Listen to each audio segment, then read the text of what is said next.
Hi friends, welcome to this channel. In this video, I will tell you and show you how you can find out the creation date of your Gmail or Google account. Please friends, put your likes, also write your comments and don't forget to subscribe to our channel. So let us get started with you. And open up Gmail on your phone. Then, at the top of the search bar, you see the text that you're seeing on your screen right now. And then search.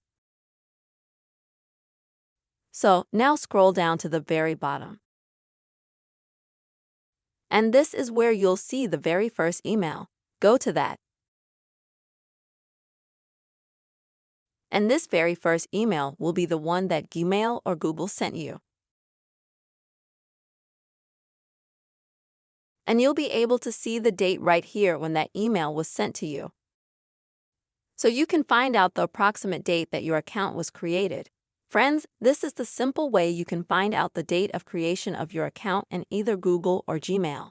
I hope this video was helpful for you. Please like, comment, subscribe to this channel, and see you soon.